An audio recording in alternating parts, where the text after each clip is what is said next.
Welcome to Starscope Report. I'm Jordan. And I'm Jamie. And today, we're diving into something huge. Remember, October 3rd, 2025, Taylor Swift drops her latest album, and bam!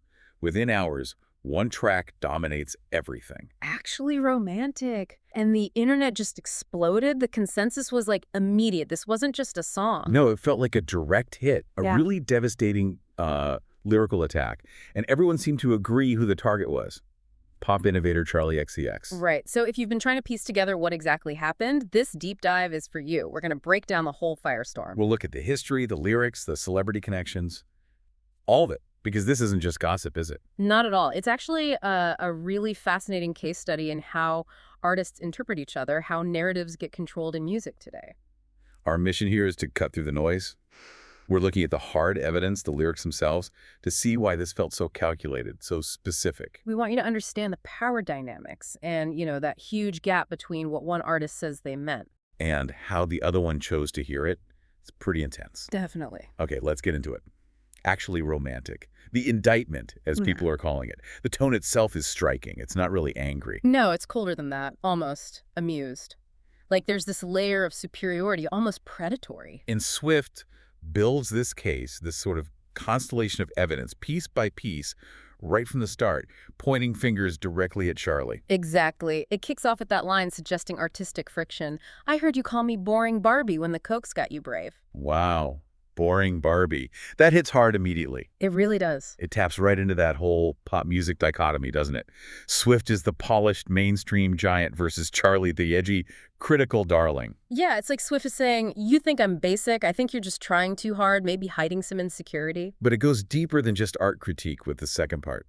When the Cokes got you brave. Yeah. That feels incredibly personal. Oh, it's a direct jab. It takes aim at Charli's whole cultivated party girl image, She uses drug references in her music, often framing it as vulnerability. And Swift twists that. But there was another detail, something super specific that made fans gasp. Ah, yes. The Brat vinyl reference, the limited edition one from 2024. The one with the white powder inside. Controversial, to say the least. Yes, exactly. A deliberately provocative art piece. So Swift referencing that, it shows she or her team did their homework. Deep homework. It's not just about Charli's general image. It's about a niche piece of merch. And the implication is clear. Your criticisms, your whole edgy thing, it's not authentic. It's just substance-fueled bravado. That specificity is wild. But then came the line that, for most people, sealed the deal. The absolute smoking gun. Yeah, the shared ex-partner reference. That was the moment everyone went, okay, this is undeniable. The line is, high-five my ex, and then you said, you're glad he ghosted me. And the general consensus, almost universally, is that the ex is Matty Healy from the 1975.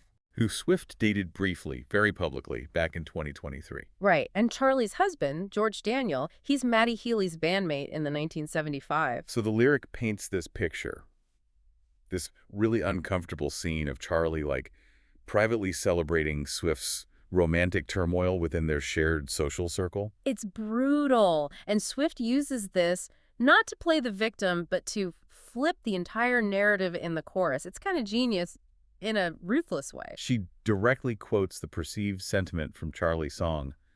You wrote me a song saying, it makes you sick to see my face, and then completely reframes it. Totally. The sarcastic chorus. It's actually romantic. No man has ever loved me like you do. She's basically saying, you don't hate me, you're obsessed with me. Like your hatred is actually the most intense devotion I've ever received. Which instantly makes Swift the dominant one, the object of this all-consuming fixation. She's completely in control of the story she's telling. And it doesn't stop there. The dominance theme gets even more intense with probably the most talked about line. Oh, definitely the most controversial one. You think I'm tacky, baby. Stop talking dirty to me. It's kind of making me wet. Yeah, wow. It's a deliberate eroticization of the conflict itself. Right. Like a normal diss track wants revenge or maybe validation. But this claims to find pleasure in the negativity. Physical pleasure. It transforms her from someone being attacked into someone who actually feeds on the hate. It's the ultimate power move, isn't it? Your negativity doesn't hurt me. It actually turns me on. It basically says, I have complete narrative control even over your alleged hatred. Okay, so actually romantic is clearly this targeted, aggressive, multi-layered response. To really get it, we need to look at what supposedly sparked it. Which brings us to Charli XCX's track, Sympathy Is a Knife. from her 2024 album Brat. And sonically, that song feels like anxiety. It's got that frantic, stabbing synth line. Very different vibe. Absolutely. And the whole feud really hinges on this massive gap in interpretation. Yeah. What Charli said the song meant versus how Swift responded. What was the line in Sympathy that everyone pointed to? It was this specific verse. Don't want to see her backstage at my boyfriend's show. Fingers crossed behind my back. I hope they break up real quick. And given that Charli's boyfriend, now husband, George Daniel, is in the 1975. And Swift was dating his bandmate, Matty Healy, at the time the song was likely conceived. The connection seemed pretty obvious to a lot of listeners. It did, but Charli herself, she denied it. Vehemently, actually. How did she frame it then? Consistently as internal. She kept saying it was about her own feelings of insecurity, inadequacy, like feeling small next to another successful woman. Did she point to other lyrics? Yeah, she highlighted lines like, I couldn't even be her if I tried, and that really raw one, why I want to shoot myself. Her official story was, this isn't about hating the other person, it's about hating myself when I'm around them. Okay, but could the denial have been strategic too? Maybe she saw how people were reading that hope they break up line and realized it didn't quite fit the self-loathing narrative. That's a really interesting point. Because regardless of her intent, the public interpretation definitely leaned towards it being about Swift. So maybe Swift wasn't just responding to the lyric itself, but to how everyone else was already interpreting it. That seems very likely. And Swift's actually romantic completely ignores any hint of Charli's vulnerability or stated intention. It just takes the harshest possible reading. It zeroes in on, you wrote me a song saying, it makes you sick to see my face? Strips away all the nuance Charli claimed. Exactly. By doing that, Swift essentially manufactured the justification for her own aggressive response. She defined the terms of the conflict by saying, I don't care what you meant. I care about the most damaging interpretation, and that's what I'm responding to. Wow. Okay, so this clearly didn't just pop up out of nowhere in 2024 or 2025. There's history here. Oh, absolutely. Years of it. We can kind of track it in phases. Phase 1 seems pretty friendly. Yeah, roughly 2014 to 2018. That was cordial collaboration time. Charli covered Swift songs. Swift invited her onto the massive 1989 tour to perform Boom Clap.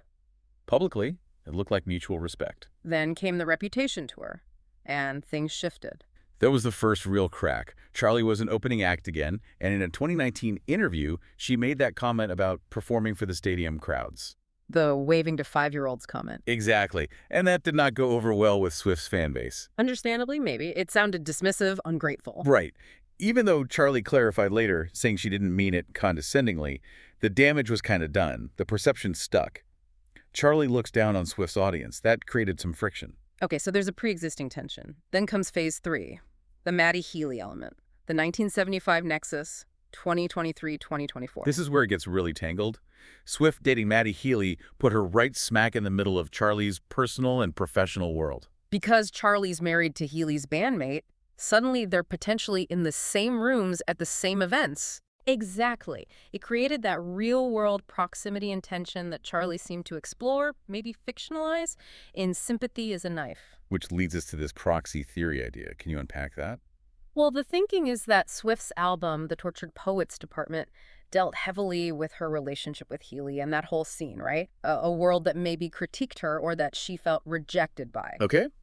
So the theory goes, Charli isn't just Charli in this context. She becomes a stand-in, a high-profile representative of that entire Matty Healy world. So attacking Charli is like an indirect hit on that whole scene. On Healy himself, maybe? Precisely. It's a way to lash out at that world, the one she felt judged by, but through a proxy.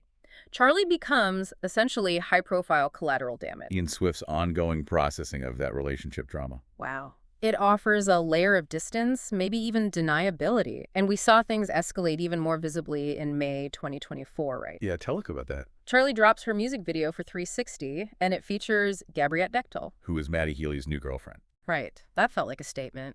And then Charli reposted a meme comparing her video to Swift's Bad Blood, calling it the Bad Blood music video, but for girls that do coke. Oof.